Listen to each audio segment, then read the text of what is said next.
Hello and welcome back to the Premier Injuries channel, where we have been doing a lot of content over the international break to help you with having some greatness going from game week 8 and onwards. That could be with your wildcards, it could be just with transfers in general. But today we are talking about your wildcards, helping rate them with me, with Lynn, who is obviously part of the team now, but we welcome the man behind the FPL stats of shithousery and team of the week, part of the Three Amigos podcast, Hindu Monkey, aka PJ. How are you doing today, PJ? I'm very well, thank you. I'm delighted to be joining you on this what appears to be, kind of a show that seems to bridge that gap between serious and not serious. So not quite sure kind of which side of the fence we're going to end up on here. Well, I think from some of our discussions as well, I've liked your special approach, but Lynn has also come in with a unique approach as well, because she's got a little quiz for us lined up through the show. I mean, when do you want to ask these quiz questions, Lynn? Do you want to start us off with maybe one right now, or do you want to pepper them? Yeah, let's go straight in. Just the first one. Okay. Just give you like a hint of what the questions are like. Okay. I'm a little bit worried. No, you'll probably, it's not too bad. So the first question is, in the last 4 game weeks, who has created more big chances, Wang or Jimenez? Well, I'm going to say Jimenez. Yeah, I will also say Jimenez. In the last 4 game weeks. I mean, it's your question. Okay, you're both right, damn it. She tried to put us off there. Yeah. Wang's got 3 and Jimenez got 4. So it's close. Yeah, Were they all to each other? Sorry? Were they to each other, Oh, that's a good question. I mean, you know that, Wang. I did not look at that, but I guess that's possible. Yeah. Well, I guess, PJ, you are new to the podcast here at Premier Injuries. Do you want to kick things off with the team that you want to bring up first? Yeah, I want to talk about. I'm not. For those who listen to the Three Amigos know that pronunciation is not my strong point. So I probably should have picked someone whose name I could pronounce right off the bat, but I've not done that. I've gone for Rajagopal, and I do apologise if that name is spelled incorrectly. But I've gone for his huge, big at the back shit, as I have labelled it, team, who he has 5 premium defenders, and this instantly to me smacks of a team that, somebody in the office who you've kind of forced into playing FPL has kind of come up with. They've got all the players at the back they want. They've added Salah in, and then they thought, oh my God, I don't have much money left. And this is what I've kind of ended up with. There's so much wrong with this, so I don't know where to start. The bench issues, you got, Gallagher and Edouard, on the bench. You've got a staggering 5 players involved in a single game this game week, which isn't really what I'd want straight away off the back of a wild card. 2 attackers against 2 of my defenders. Rotation issues galore, bench issues galore. No, I mean, it looks good in the way that you look at it and you think, I don't really see any weak links there. But no, the balance is all wrong. You can't quickly move into well-performing mid-priced midfield assets. I think he's got to take out one of those defenders, get them all the way down to a Livramento or a Ben White, and bolster up that midfield really, and just create less issues for himself week by week. And I mean, 5 at the back is very bold at the moment. Lynn, what are your thoughts and feelings on this one, though? I do agree, especially like PJ mentioned, the balance of the team. We need a good balance so we can be flexible and get on the players we actually need to get on. Yeah, and I think that this is the point that you've hit there, PJ, is there's just so many premium defenders there, whereas I think part of the fun of Fantasy Premier League is you want to be looking forward to goals. You want to, when that kind of thing flashes up on your phone that, somebody has been involved in a goal, you want to be looking for your striker to have been involved with that, not kind of sitting there thinking, having, as Sir Alex Ferguson would say, massive squeaky bum time for 90 minutes going, yes, I've got a clean sheet. That just seems like very negative backward thinking in terms of FPL. Completely true. But this is This is synonymous with a lot of the wildcards we are going to be looking at. This is a big at the back wildcard week. There's no doubt about that. And it's interesting in terms of when you wildcard. I wildcarded back in week 4, and most wildcards, which I saw at that time, looked pretty similar to mine. Wildcards a couple of weeks ago looked pretty similar. These group of wildcards look pretty similar. Most of the ones we look at are going to have those 4 premium defenders in the main of those kind of Manchester City and Chelsea assets. And, you know, we'll come on to the kind of, I suppose, the rights and wrongs of that approach. But just right off the bat, yeah, from a fun perspective, you are perhaps kind of hindering yourself. But, you know, we'll see. Proof will be in the pudding. We know why people are backing those defenses, because they've performed very well so far.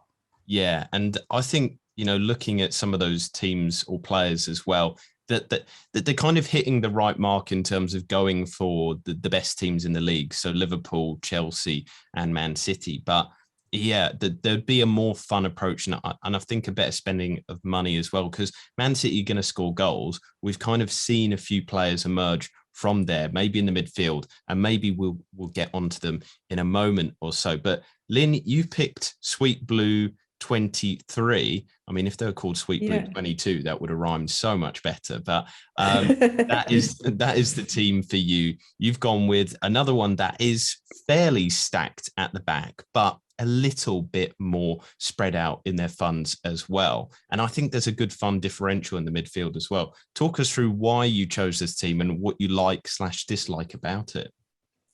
What I do like about it is that he's gone for different teams in the defense, all out good teams, like it's Liverpool, Chelsea, Arsenal, City. What I don't like is Mendy as a goalkeeper. Because one reason we want the Chelsea assets is not only because you can get a clean sheet, but you can actually get some attacking returns. And if you've got 6 million sitting there, you want some attacking returns, because he's not going to get a lot of save points. So he's already got Rudiger, who I would probably say is one of the more boring players in Chelsea's defense. So stack it with Mendy, it makes no sense. I would rather get Ramsdale, Raya, or Sanchez and spend money in midfield instead. And I think also, Lynn, go on with your point. No, we're just going to move on to the midfield. So have your say. Well, with the Mendy transfer as well, it's a planned transfer because the African Cup of Nations is coming up. You're going to have to bring him out at some point. And, you know, let's be realistic. Nobody likes a goalkeeper transfer. To have one that you 100% have to do is just not very nice. You know, you want to be minimizing as many kind of African Cup of Nation transfers that you're going to have to do.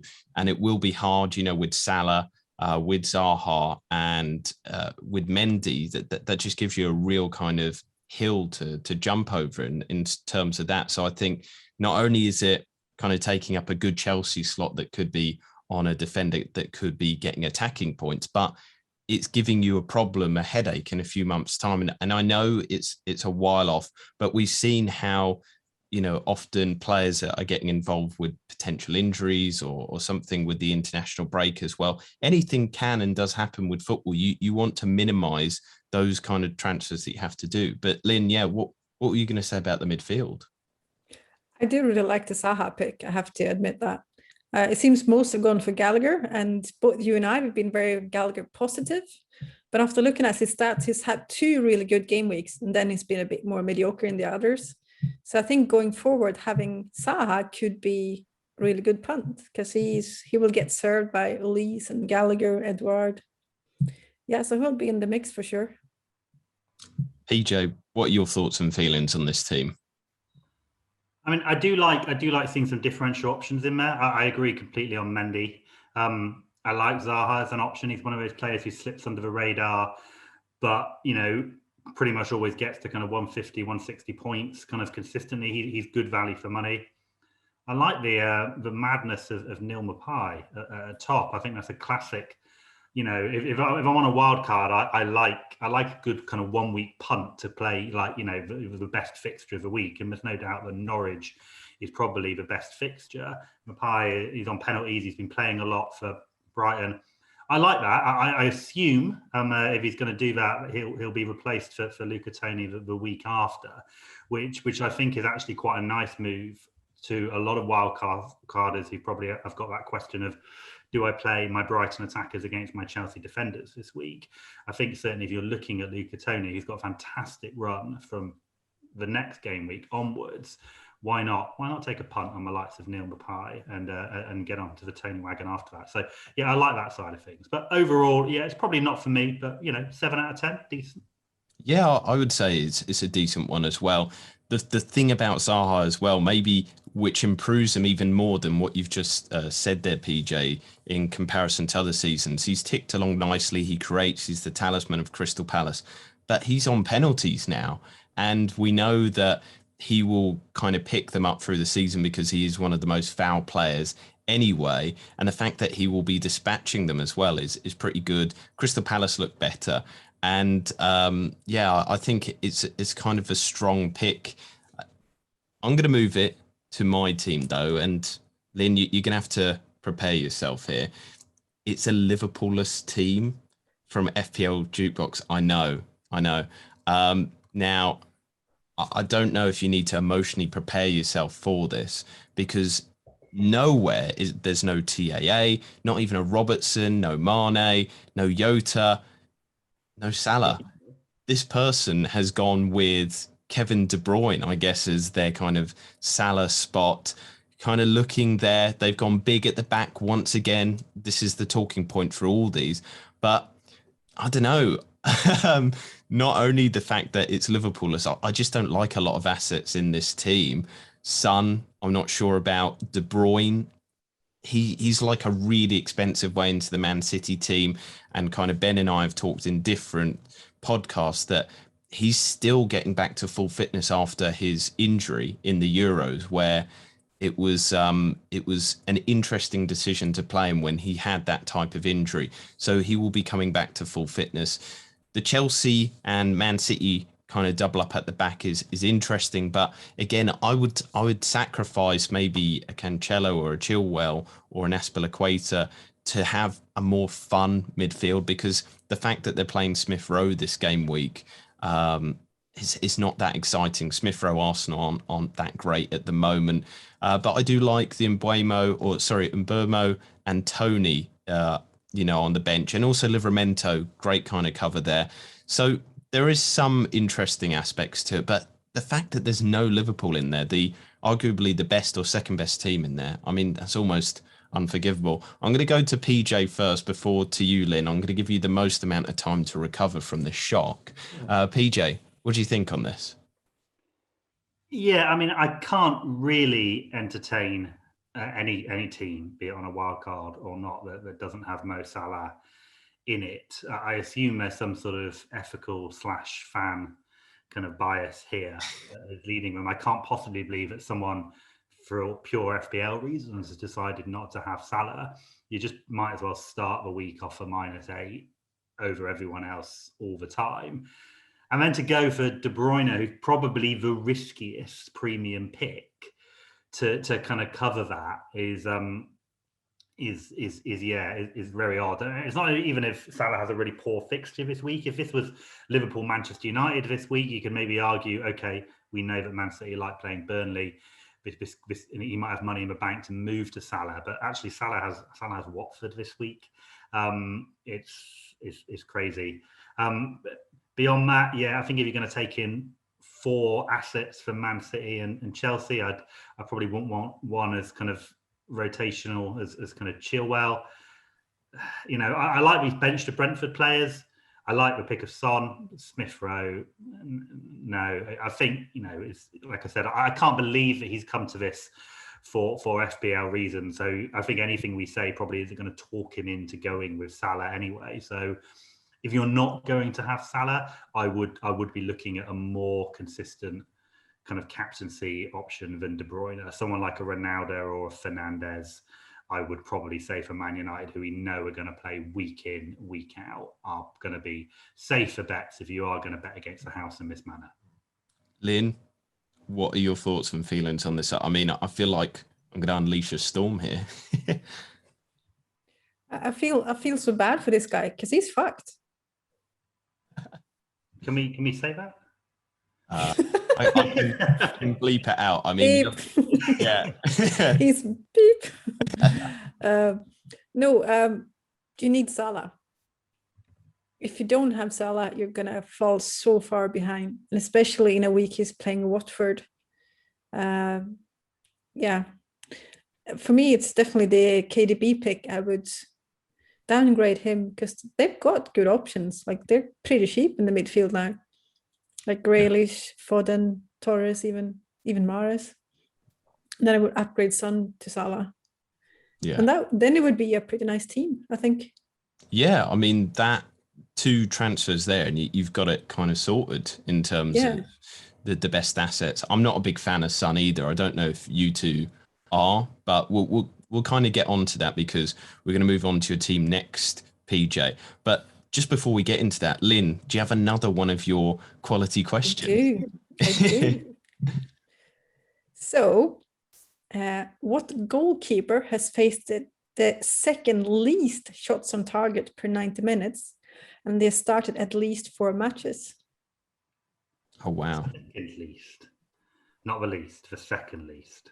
Oh, Yes. That's really kind of difficult. Well, you can start by guessing who's number 1. I think that would be easy. Edison would have to be number 1. Yeah.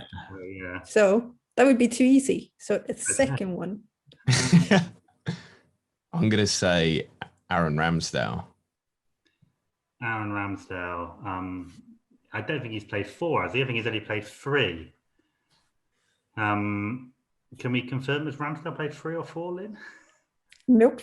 Yeah, nope, just not going to say anything. Yeah, he's played 3 or 4. Oh, great. I will go with Mendy then. Okay. It's Ramsdale. He's only faced 9 shots on target, and Ederson has had 8, so it's very close. And if you go back and look at Leno, he faced 15, so something has happened. Maybe it's Ben White, maybe it's just that they've glued or gelled. I don't know, but it's looking pretty good. It might also be the fixtures that Arsenal played.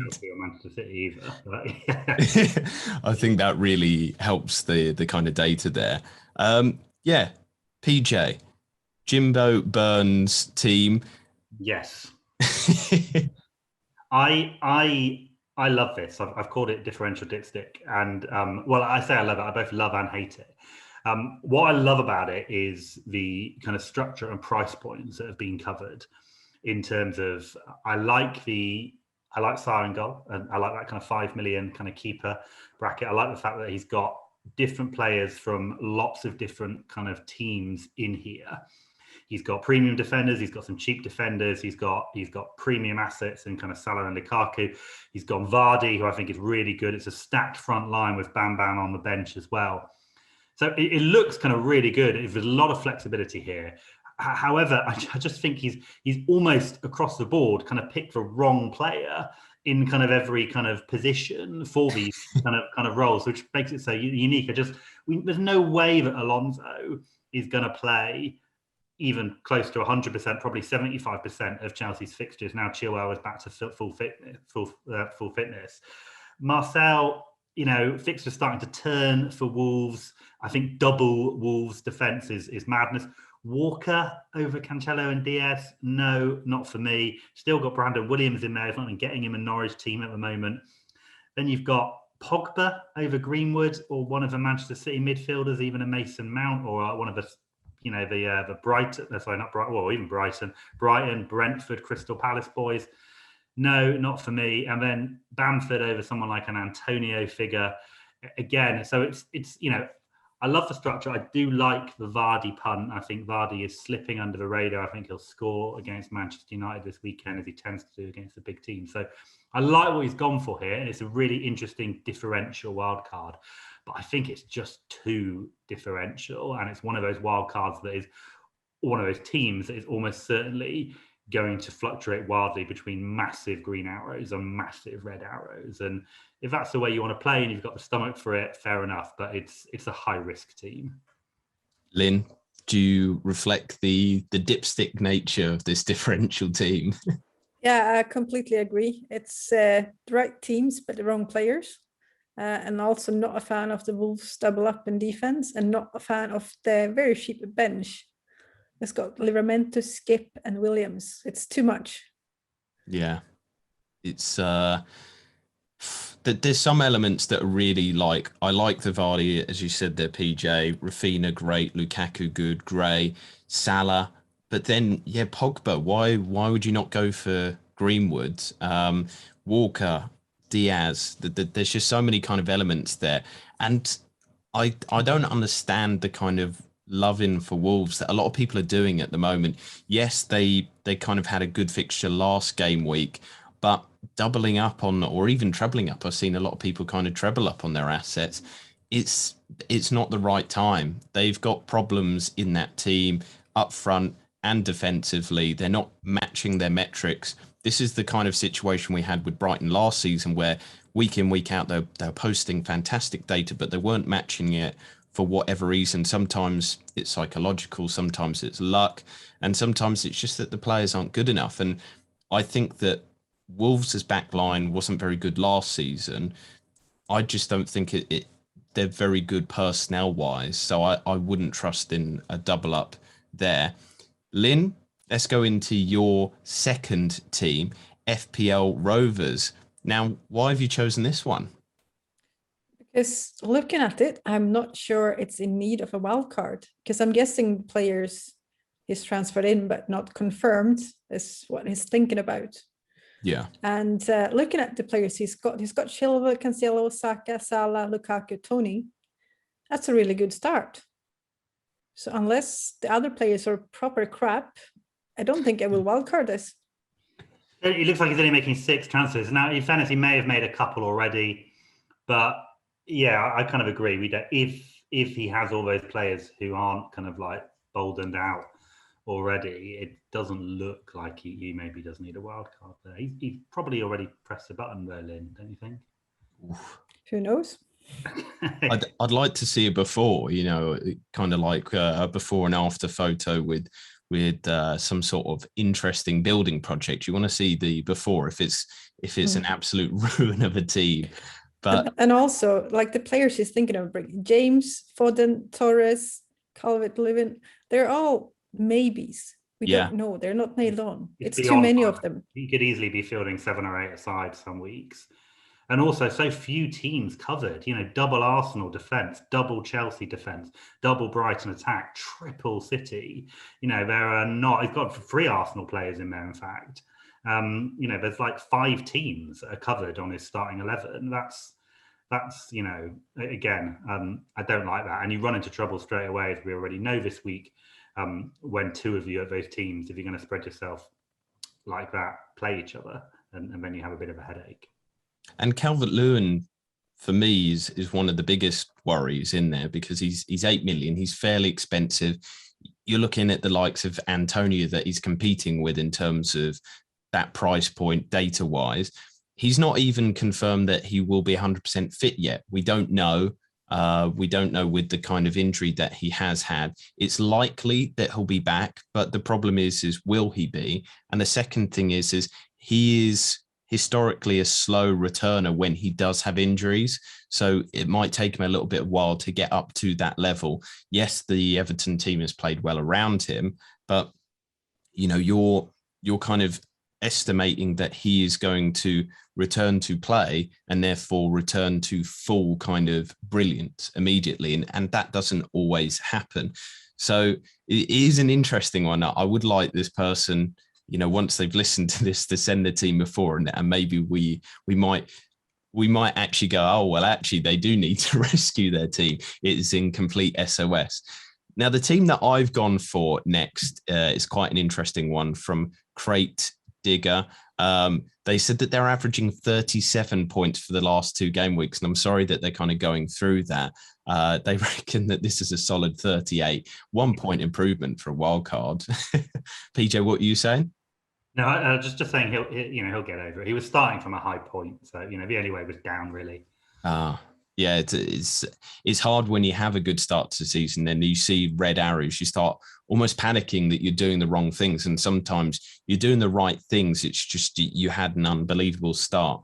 For me, Christensen, I'm not sure at the back. I would like a little bit more assured starter. And something that Lynn said a little bit earlier as well. If I'm going big at the back with one of these premium assets, I want somebody that is likely to score goals or get a goal involvement. So yes, Christensen's fairly good in the air, but is he more interesting and attacking than a Chilwell or somebody like that in the Chelsea team? I'm not so sure. Yes, it's a cheaper way into the Chelsea backline, but it's a little bit risky as well. My problem is also with Ben Rama. I'm not too sure on him because the West Ham side, they have the European fixtures. He himself, he's had some all rightish underlying data. He is a fairly good creative outlet, but Antonio is, I think, the main guy in that team. And whilst West Ham are going through a more difficult run of fixtures now, coupled with the European stuff, which will make it even more difficult, Antonio's fine. He kind of transcends fixtures. He's great, but I wouldn't double up with West Ham. I'd go with maybe somebody else around that price point. And then, yeah, the rest of the team is decent enough. They've gone with the treble premium, which is a great fun one. Talking almost from the first team where it was boring in terms of 5 at the back. This one's got 3 premiums. Could be lots of goals, really exciting. The only thing I would change is maybe Sissoko to a more attacking 4.5. We've seen that Norman is on set pieces. Douglas Luiz also doing fairly good in terms of creativity for Aston Villa. Lynn, what do you want to say about this team though? Yeah, the thing is, I kind of like this team. Apart from Christensen, I think that's a bit of a waste. But he's got Duffy. Who doesn't want Duffy? Brighton double up. I'm not so sure. But still, at his price, is a good enabler. He's gone for Salah, Ronaldo, and Lukaku, and Trent, and Antonio. To be able to fit them all in and have this kind of team, I think it's good work. Yeah. But then again, we'll look at the bench and then we go, that's why. Yeah, the weak bench, especially during these COVID times, I think it's almost a necessity to have a fairly good bench because injuries are kind of coming in randomly. It's kind of hard to anticipate it. PJ, is that the area that you would target, maybe a slightly stronger bench, or was there anything else that you'd tweak? Yeah, I mean, for starters, I'd say I'm pretty sure this isn't a wild card. This is a team which probably wild carded 2 or 3 weeks ago. But to make a point on that, because I know we're kind of supposed to be kind of rating wild cards, and I'm pretty sure Crate Digger has just thrown his team into the mix because he wants some help because he's ailing, is how different this team looks to the kind of bigger at the back City and Chelsea kind of dominated teams we're seeing now. This was a wild card, I think, from 3 or 4 weeks ago where players had that decision about, do I go with a freemium of Salah, Ronaldo or Lukaku, or do I just go for 2 and maybe kind of bolster up in other areas? West Ham was still flying at the time. And I think what's really interesting is whether this structure, whether this type of team performs better over the next 2 or 3 weeks than the kind of new emerging kind of template on the wild card. Because if these double City and double Chelsea defenses, as we saw this game week when there was a very low average score, all it takes is obviously a goal to go in, and suddenly you're looking at a 5 or 6 point entire back line and a lot of points kind of wiped out. And West Ham, you mentioned about not doubling up on Benrahma and Antonio, but there are going to be a lot of non-wildcard teams who still have those players and they're kind of largely performing. And so they're not going to be top of their list to be transferring them out. If West Ham still continue to perform, then all those teams who are wildcarding now suddenly don't have those players in them. So I think that's going to be really interesting. And finally, Ronaldo, we looked through, I don't know how many replies we got to the thread, must have been kind of 40 or 50. I think I saw one genuine wildcard team with Ronaldo in it, which I find extraordinary. I know he's got tough fixtures coming up, but it's Ronaldo. To see so few of the Twitter kind of people actually bothering to select Ronaldo anymore, or indeed any Manchester United attacking assets, I thought was a bit of a shock. Well, I think with the Ronaldo situation as well, they kind of look tough on paper, those fixtures, but Leicester not been a great defence recently. Obviously, Liverpool are fantastic, so we won't go into them. But Tottenham have been conceding goals. Again, Man City are good. And then Watford, there's some good fixtures mixed in there. And even with the difficult ones, like I said there, of Liverpool and Man City, if somebody's going to score for Man United in those games, you'd back Ronaldo in those. So you would, and Solskjaer, it's worth pointing out that Solskjaer's got an extremely good record in those big fixtures. He's got a much better record against Manchester City and Liverpool than he has against the likes of kind of Newcastle and Burnley. He sets his team up well to counter against those type of teams. So I would expect United to score in all of them, and Ronaldo is very talismanic. I'm a player of a month, of course, Lynn. I know you were delighted about that award. I mean, what was the thinking behind that Player of the Month award? I really don't get it. Ronaldo's been good, but he's not done anything that Salah hasn't. You can't give it to Salah every month. I would. Yeah. I'm not even a Liverpool fan, and I would, because he's just that bloody brilliant. He's playing well. Yeah. I mean, would you as well, Lynn, or would you share it maybe with Jota, because you like him too? Well, I do like him, but I'm not sure, but I think the last time Salah got it was in 2018, like ages ago. Really? He's not had a Player of the Month. That's really a very good reflection on anything, though, isn't it? Like Mourinho used to whine that he won like 2 titles without once receiving Manager of the Month and stuff. He didn't win Manager of the Year either, I think, in either of them. So yeah, it's a bit arbitrary. Yeah, I don't like these football awards either. I think they're very odd, and people kind of rating, he's the best player because he's won 5 Ballon d'Ors. It seems a bit of a weird one. Lynn, before we get into PJ's next team, another question is on the horizon. Oh, yeah. Last game week, 2 forwards had 4 shots on target each. Who are these forwards? Oh, wow. And that's the most that game week. Forwards. Don't know. I'll say Hwang with 1 because he scored 2, so there's a decent chance. Do you want to chip in, mate? Or? I'm thinking more. Googling. No. I'm just thinking which players are classed as forward. Ivan Toney, I think, has got to be up there. Maybe Lukaku as well. I think his XG was quite high. So maybe Lukaku. I don't know, I think is the obvious answer. Yeah. I'm going to say Toney for 1. And then I'm going to say not Hwang. I'm going to say Jimenez because he spurned quite a few shots. So I'm going to go for him instead. You're both wrong. You didn't get a single one right. I mean, come on. It was Werner and Kane. Werner, really? Who would guess Werner?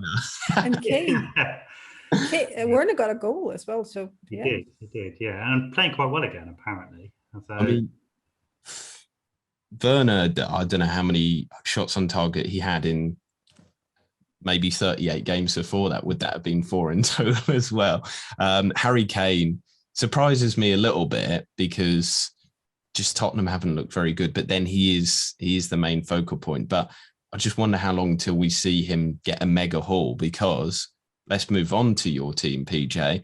That is the focal point of this team, isn't it? Yeah, and this is a Harry Kane team on Wildcard, and the person who sent this team in, Red Eagle, I know that his plan is that Kane is very much there as a kind of 1 week kind of punt, and is then going to become Lukaku kind of afterwards. And I think he quite fancies Brentford in that game. In fact, he's got a Brentford defender in there alongside Ivan Toney. So, although he's also got Mason Mount, so I'm a little bit confused. So again, there's a few kind of question marks over the kind of balance of this team.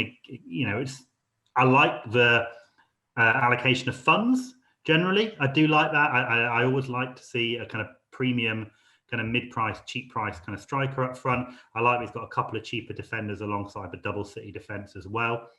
So I do like this. I do like this team. I think it's got a good structure. I think it's really flexible, and I think it could do well. Mount's an interesting one because he's posting some great stats. Every time I watch him play for Chelsea, he's on all the set pieces. He's always involved. I know he had a bit of an injury recently, but largely he's a favourite of a manager. He's pretty rotation proof in that team, but he's just one of those players who never seems to get kind of returns. It's like the anti-Alonso, who's basically garbage every week, but just gets 12 or 15 points every other match he plays. So I think he's a difficult one to go with. And Foden, I can see the appeal. I can see the appeal. For me, Foden is probably 1 million too expensive for a player who we know will probably only start every other week. But if that changes, then it's not a slur on Foden himself. It's more of a comment on Pep and his desire to rotate. But yeah, I like this team. What do you guys think? And Kane, surely, like you say, can't carry on like this. Yeah, it's an interesting one. If I was going to pick a Tottenham player at the moment, which I probably wouldn't, I just don't think that they've gelled nicely for the time being. I would go with Son. He's a little bit cheaper. Yes, we know Harry Kane's ceiling is so high, but when Son, I call him a baconish player because he's so streaky. When he is in his purple patch, he's a great own, and he seems to be the one almost, it doesn't matter to him who they're playing, how the team is playing, he's fine. Whereas Kane, he's just not himself like he usually is. And I know people will read too much into it, that he wants to leave the club and whatever, but he generally is a slow starter to a season anyway. He returned later than usual to training. So he's getting back to full fitness, whereas Son, he's just hit the ground running as usual. So that's the one that I would change a little bit. But there is that question, when will Kane start? Because it's not an if, it is a when with him, because he is so damn good. Unless Tottenham can't kind of string together a good, bit of results. I would go with Grealish over Foden, kind of reflecting what you said there, PJ. I think that he's a bit more solidified in the selection. And it's interesting because I started the season with Mount. I was really warm on him, but I've kind of gone off him just a little bit because I thought he was a little bit more immune to the Tuchel rotation. He did pick up an injury. It was a knock, and so he wasn't present for a couple of games because of that. But also there was I forget which game it was, but he was subbed off as well. And I thought maybe that's an indication that Tuchel doesn't think he's as important as I thought Tuchel might think he is.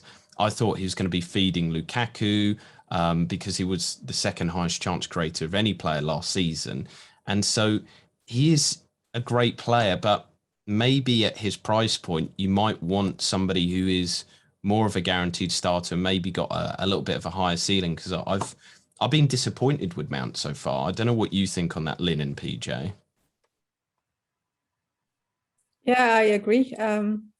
Mount is a wait and see for me because he's not producing as much as I want, and Pulisic, Ziyech, everyone's knocking on the door.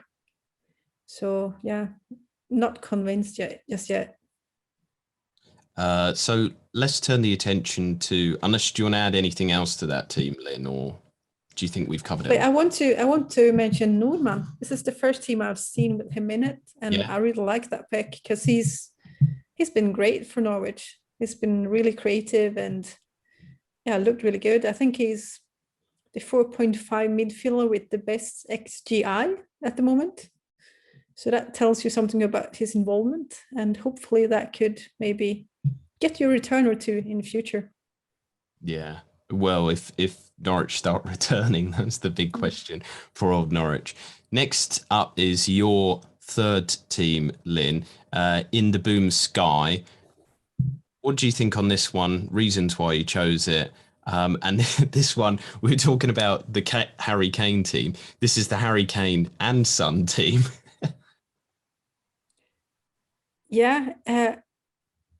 this is actually not a wild card. This is a free hit. So that's why I chose it.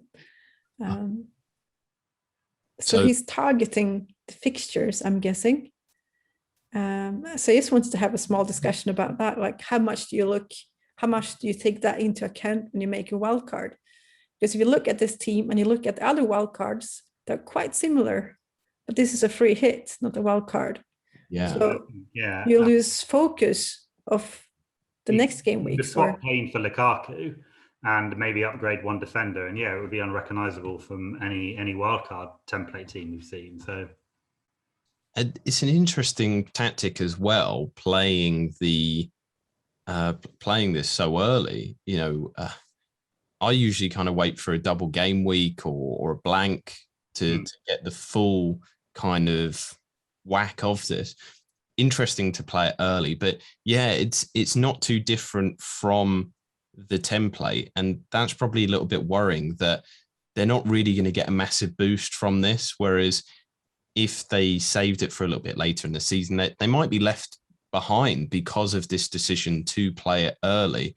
And I don't know if there's better teams to kind of jump upon this game week, but in terms of it just, I don't know, that I think they will die on the double Spurs attack, isn't it? Particularly given one's captain.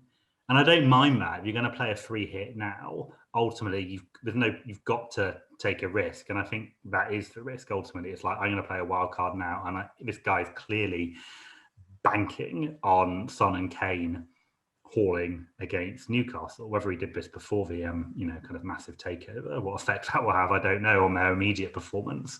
Ultimately, they still have the likes of kind of Joel Linton and Matt Ritchie playing for them, so probably not that much. But I think so I like that gamble side of it. But I've seen it's a huge gamble because we've seen nothing from Spurs to suggest that they will suddenly steamroll a team 4 or 5-0, which is probably what will need to happen for him to actually justify using the free hit at this stage. Yeah, there's just a lot of questionable assets in there as well, like Hwang against Aston Villa. Aston Villa have been one of the best defences this season, very low XG conceded. Arsenal against Crystal Palace, yes, they're at home, but Crystal Palace have been much improved. So even then, there's some results. There's some games in there that they're jumping upon that I think, is that the best use? But we'll see if a takeover has the same sort of effect as we've kind of seen in the past as having a child and also having a birthday. That those seem to be the things that boost a lot of FPL assets. We're going to move on to my final team. Or Lynn, do you have another question to ask the two of us? I do have another question. All right, we'll throw it to you. Okay, what defender has the most headed goal attempts so far this season? I'd probably have to go for one of the two bankers of Tarkowski or Dunk, who pretty much always seem to be up there. I know that Man United and Liverpool have the two highest XG from set pieces, so that makes me feel like it's Maguire or Van Dijk. I'm going to go with Van Dijk purely because they're just monsters at set pieces. Close. He's second. He's second. The first one is Shane Duffy. Wow. Duffy, not Dunk. Yeah. He's been unreal up there, hasn't he? Both ends. Yeah. So he's got 8 attempts this season so far. Has he scored a goal? Yeah. I don't know if he did a header. I think. Yeah. He got an assist, not a goal, didn't he? Anyway, I don't know. Ooh, yeah. Maybe. But fantastic bargain, and yet it's hardly seen on most kind of wild cards. I think because he's kind of crept up into he might be 4.4 now or something, crept up so much that I think a lot of people thinking he's missed the boat, but he's still the cheapest route into an extremely good Brighton defence, and like you say, Lynn, a weapon at set pieces as well. So just to confirm, he has a goal and an assist. He got the goal against Watford, so he got a massive 14-point haul that game week, and then he got the assist against Leicester. It was a 2-1 result, so he walked away with 5 points there, so almost like he got a clean sheet. Just don't triple captain him, anyone. I remember a lot of people went in on that. I don't Why would you ever triple captain a defender? Do the fun thing. I'm looking at this team though, and there's certain elements that I like, but I don't think I'd go for. And certain elements that I'm like, no, this is absolutely horrible idea. From the back, Ramsdale, fine as goalkeeper. They've got the Chelsea, Man City kind of coverage there. But instead of a Duffy or somebody else there from Brighton, they've gone with Cucurella. This is the first, maybe the only team that I've seen has him in. Now, I've really enjoyed watching him this season. I think he's been outstanding. The problem for me is Brighton aren't going to score too many goals. They're not amazing going forward. But I feel like he's near getting a goal or an assist soon because he's just playing basically as a left winger. He's a fantastic signing for them. And if you look at his underlying data as well, amongst the top 5 leagues in Europe, he has some pretty impressive data as well there. So he's quite good. Midfield, I don't like Saka. As an Arsenal fan, I don't think that we've turned the corner. We're not very good attacking wise. But my biggest meh is Jimenez and Armstrong up front. Maybe go with one or the other, but 2 strikers that have not been on great form, have been underperforming on XG in teams that have not been able to score goals is just not my kind of thing. Southampton have no James Ward-Prowse. I feel like Tony is a much better player at a similar price point to Armstrong in equally good fixtures, and he's proven himself against better opposition. Whereas Armstrong, second most shots of any player in the league so far this season, and just a 4.8% conversion rate. That doesn't really sit well with me. PJ, what do you think on this final? Yeah, we'll start with the positives. I love the back line, I have to say. I've enjoyed watching Cucurella, like you say. I really like, as for the question, Rudiger is the Chelsea double up I would be going for if I was going to do that. I can't fault the back 7 at all. If I was on a wild card, I could easily see myself picking that. So I really like that. The issue is there's no obvious person to bench out of the front 8. Bearing in mind he's already got a strong defence. So that's where the sacrifice needs to come. One of these players, and you would say, probably Saka or Armstrong, need to go all the way down to a 4.5 million. You can't play both of them. You can't, on some weeks, you won't even play either of them. So they need to kind of go down to a 4.5, and then that's going to give you cash in the bank to upgrade one of them. I would probably move Saka all the way down to 4.5, and I would make Armstrong, Tony, like you say, at the very least, but probably Antonio. And from there, I really like that. I think Saka to a 4.5 and Armstrong to an Antonio, I think that's a really, really good wildcard team. I was going to ask on Cucurella, though. Do you think he's worth that premium? And like you said, slightly higher price. You wouldn't want to bench him, whereas with maybe a Duffy at his price point, you'd go... Certainly not worth that price if you're going to bench him. You can't, there's absolutely no point paying 5 million for a Brighton defender you are ever going to bench. So I think if you're picking him, you are committed to playing 4 at the back with this team. So, which is why you definitely can't take him at front 8. So that's fine. I think if you're always benching Livramento, then you move Saka to a 4.5, and then you're basically benching one of your attackers, which, let's be honest, if you've got Foden, Pep's going to do for you half the time anyway. So I don't mind it. But yeah, I like him. I like those kind of differential kind of wing back attacker. Like you say, I've watched the last 2 Brighton games, and he's all over them. He's a fun asset to own. And for me, when I'm picking a wildcard or picking any players, I love picking players who I like to watch. And he is definitely someone who, if I had in my team, I'd be enjoying the games watching.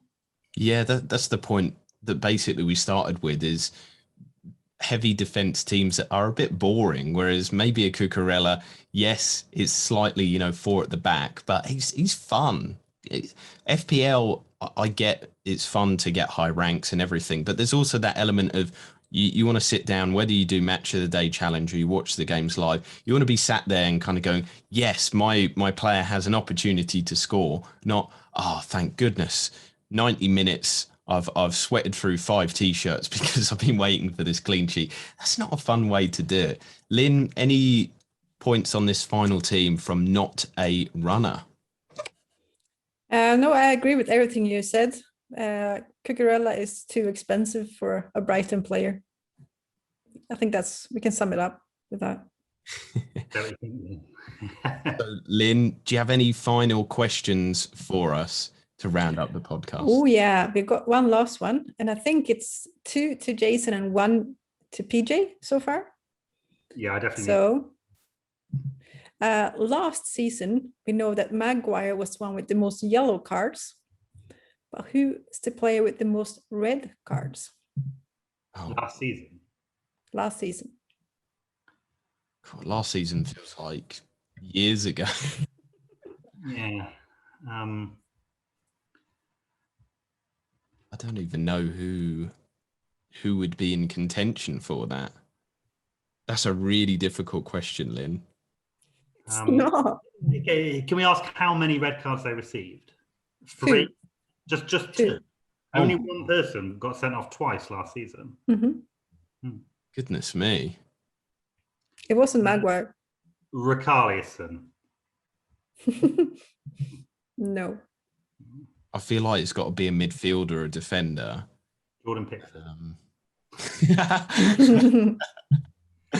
Oh. Zaha. I don't know, for some reason Heung-min Son comes to my mind. I'm going to say him. No, I think that was the season before. Oh, okay. Ooh. It's actually Dunk. Poor old Dunk. But 2-1, congrats, Jason, you won. I feel like it's... Sorry? My first time on the show. Yeah, I mean, I don't feel like it's a massive victory though, because we didn't like kind of go 5 for 5 and it was, you know, a tiebreaker or something. 2-1, not too amazing at the moment. I don't know if that says a lot about our knowledge, PJ. Or how good we are at FPL, probably. Yeah. I just concentrate on the FPL data, not who's had so many red cards. But in terms of it, I hope you don't give us a red card, a yellow card or anything. Give us a green card if that's a thing. I hope you enjoyed this podcast today because it was really good fun, actually. I loved the element of the quiz throughout, added a bit of tension. But also, thank you so much for your time, PJ. Real pleasure. First time of me meeting you and first time of you being on the Premier Injuries channel. So absolutely fantastic for your time today. Yeah, thanks very much. It's particularly nice that you've been recording, you know, with Ben Dinnery under your face the entire time. You're much better looking in real life than you know, than you are on some of the other shows I've seen you on, Ben. So your accent also a lot posher. Yeah, no, it's this is kind of like a different setup for me in this one. It's better lighting, I feel, as well. But yeah. I'm going to thank everybody for tuning in today. Make sure to subscribe to the channel, comment below as well if you think I'm looking different as Ben Dinnery. And I hope you have a fantastic rest of your international break and that this helped with your Game Week 8 wildcards. But for now, I'm going to say good luck and goodbye.